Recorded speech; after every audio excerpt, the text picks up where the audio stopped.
Hello everyone, how are you? Here, like, what happened on Monday Night Raw, the last Raw for the month of February. Here, I apologize that the result video was a day late, but me and a couple of my good friends of mine, we went to see Cocaine Bear, the movies. Awesome movie, haven't checked it out yet. Comical, I laughed my ass off. And there was only two casts, like the whole entire cast of the show. I knew two actors.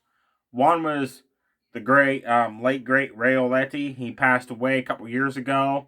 And the other one is a cast member from Game of Thrones. If you watch Game of Thrones, you know the guy that played Tomar, the Wildling guy that became Jon Snow's best friend, the guy with the weird beard and all that, that always liked Brienne. Well, he played in the movie. That was comical seeing that. That was cool. Um, Now Monday Night Raw. Raw has 7 matches, 3 of worth watching. The other 4, if you combine all the match time, you might get 15 minutes. Raw was 50-50 this week. Bobby Lashley took on Elias one-on-one.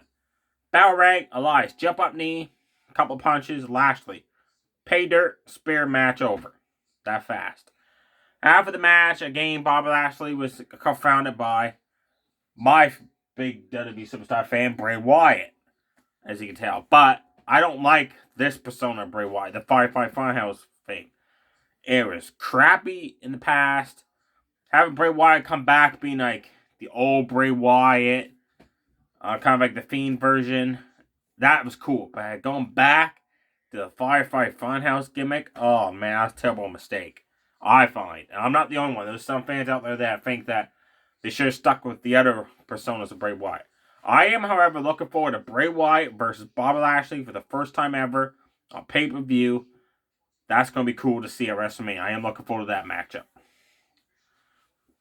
Asuka was challenged by Carmella one-on-one. The sexy Carmella, like her. Don't get me wrong, Asuka's good looking as well, but oh man, Carmella, oh, she's like a goddess. I worship her, hands down. She kicked Asuka 3 times right in the side of the face with super kicks. She hit the Blanco Buster in the corner. Asuka hit her back fist strike combo. Then she applied that arm submission hold. Now, I didn't like this. Carmella could have easily put her foot on the bottom rope. She was right by the ropes. But instead, she yelled, I quit, and the referee gave the win to Asuka. Like, you're right by the ropes. At least attempt a rope break. Like, when you're that close to it. And afterwards, Bianca Belair came out to have words of Asuka. Carmella instead decided to attack Bianca Belair. And she left. So next week on Raw, we got Bianca Belair versus Carmella one-on-one non-title. That should be a good match because Carmella's in it. Piper Niven took on Candice LeRae, the Purple Vixen. Big fan of both of these winning. Nikki Cross came out behind Candice LeRae. And you could tell Candice was kind of like shocked that Nikki was behind her. Bell rang, Piper Niven just steamrolled over Candice LeRae, picked her up, scoop slammed, clotheslined her down. Then Nikki caused a distraction outside the ring, which allowed Candice to roll over Piper Niven the 1-2-3 to steal the win in a fast, quick match. So maybe they're going to have Nikki and Candice become a tag team. I'm cool with that. It needs to be doing something with Nikki Cross, which is good to see. Lita and Becky Lynch took on Dakota Kai, Io Sky of Damage Control for the women's tag team titles with Bayley at ringside. This was a good match until the ending. Becky hit double DDTs at the same time on Dakota Kai, Io Sky. At one point, Lita and Becky snap suplexed Io and double body slammed her. Dakota Kai had a nice scorpion kick, knocking down Becky. That was cool. Lita got in, hit a god-awful twist of fate on Dakota Kai. I've seen Matt Hardy and Jeff Hardy do twist of fates. Lita, no, she never should do a twist of fate. Lita got in late during the match, and she started cleaning house, okay?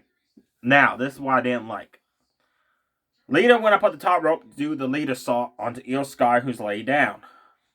Becky Lynch attacked Dakota Kai and applied in the disarmer submission.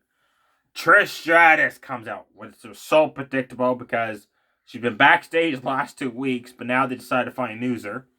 She ran out, attacked Bayley, who was trying to get involved, attacked her outside the ring, hit the chick kick. And while all this was going on, Lita was still on the top rope, just standing there. Keep looking behind her.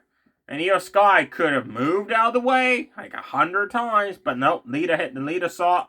1, 2, 3, we have new tag team champions on Lita and Becky Lynch. I'm happy Becky Lynch won the titles, but Lita? Oh, I hope this is like a one-hit wonder. And I don't like that when one of them goes to do a finisher and they wait like 10 minutes. She's still on that top rope, basically. Yeah, like I said, Yoko definitely moved out of the way. I hate that when you see that on TV. I hate it. Chad Gable of the Alpha Academy took on Cody Rhodes. This match was a great match. Start to finish. Cody hit the disaster kick. He bounced off the ropes and he slipped, but he caught himself to hit the disaster kick. He hit the Rhodes cutter. Chad Gable caught Cody Rhodes coming off the ropes and delivered one hell of a German suplex. Then, this is cool. Chad Gable, went to do the Razor's Edge, and he kind of flipped it mid-air into a Dominator. That was awesome. Chad Gable's amazing talent, by the way, amazing athlete. He started attacking the leg of Cody Rhodes. 2 dragon screws, takedowns, applied the ankle lock. Cody quickly got out of the ankle lock. Bam, crossroads, 1, 2, 3, match over. Cody Rhodes won. Now, Otis was backstage as Chad Gable was getting checked on in the trainer's room, and the male models came out and told Otis, Maxine's like, I like to see you in action tonight. So Otis like, I'll go get a match. Well, he faced Johnny Gargano one-on-one. The male models ended up costing Otis the match. Otis had caught Johnny Gargano and delivered the World's Strongest Slam on top of the announce table, which did not break. And as Otis went into the ring, Mace, I'm pretty sure it was Mace, grabbed a hold of Johnny Gargano. The referee caught him. Some mixed communication was going on there. All of a sudden, Johnny Gargano sent Mace into the barricade. Dexter Lumis appeared out of nowhere, choked out Mace. Mansoor didn't do nothing to help his teammate out.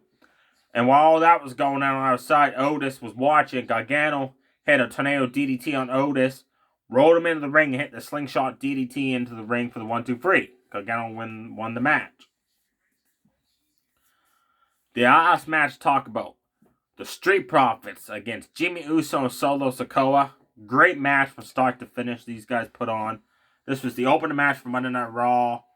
Man, the Profits, man, they were on fire. They took it to Solo Sikoa like enziguri kick, double team drop kick, a super kick, another drop kick, finally knocked down the big guy.